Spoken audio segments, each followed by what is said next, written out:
आता बातमी आहे ठाकरे गटाचे नेते अनिल परब यांनी माझा कट्ट्यावर केलेल्या सर्वात मोठ्या गौप्यस्फोटाची।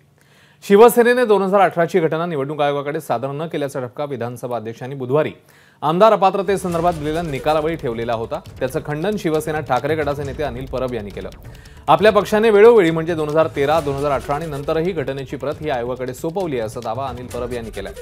माझा कट्ट्यावर बोलताना त्यांनी ही बाब अधोरेखित करून दाखवली आणि त्याकरता त्यांच्याकडे असलेली पोचपावतीची प्रतही माझाला दाखवली। यामध्ये निवडणूक आयोगाच्या संबंधित विभागाची सही आणि शिक्का असल्याचं त्यांचं म्हणणं आहे। याच आधारे आपण सुप्रीम कोर्टात लढणार असल्याचंही त्यांनी सांगितलं। पक्षाच्या ज्या घटनेच्या आधारे आपल्याला निर्णय द्यायचा आहे त्या घटनेची प्रतच ठाकरेंनी सादर न केल्याचा ठपका विधानसभा अध्यक्षांनी ठेवलेला। त्यावर ठाकरे गटाचे नेते अनिल परब यांनी स्पष्टीकरण देताना हे दावे केलेले आहेत।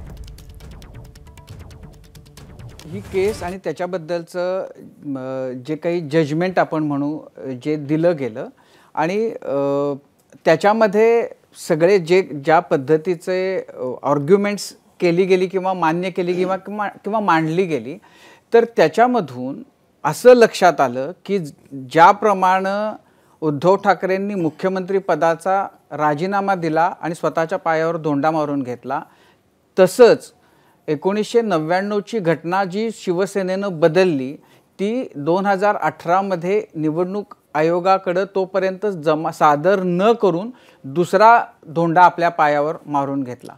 म्हणजे याला शिवसेनेमधली बेफिकिरी म्हणणार का, त्याच्याबद्दल बेजबाबदारी म्हणणार का, निष्काळजीपणा म्हणणार? या सगळ्या गोष्टी आम्ही आता चॅलेंज केल्या आहेत निवडणूक आयोगाच्या। जे कालच्या जजमेंटमध्ये सांगितलेलं आहे की 2018ची घटना आमच्याकडे आलेलीच नाही आहे, मी खास आपल्या माहितीसाठी आणलेली आहे। ही 2018ची घटना आहे। ही निवडणूक याच्याबद्दल असं चॅलेंज केले की जर तुमच्याकडे अशी घटना आहे तर तुम्ही प्रेस कॉन्फरन्स घ्या आणि तेच म्हणूनच आपल्या समोर आलो ना। ही 2018ची घटना आहे, त्याच्यावरती 2018च्या घटनेची त्यांच्याकडे पोचपावती आहे। ही 2000 निवडणूक आयोगाची, ही निवडणूक आयोगाला दिलेली आमच्या पक्षाची घटना आहे। प्रतिनिधिक सभा त्याच्याबरोबर जोडलेली घटना आणि ही 2013ची आहे। अच्छा, तुम्ही 13 मध्ये देखील बघा, 2099 ते 2013 ही ते म्हणतात आमच्याकडे आहे। 2013 ते 2018 मी आपल्याकडे दिली, 2018 ते 2022 मी आपल्याकडे दिली। नाही, हे सगळं आता सुप्रीम कोर्टात चॅलेंज होणार आहे, त्यावेळेला ही सगळी कागदपत्र जातील।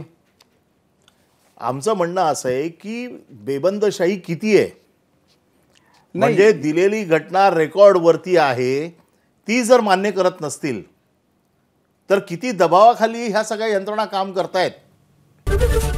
एबीपी माझा, उघडा डोळे बघा नीट।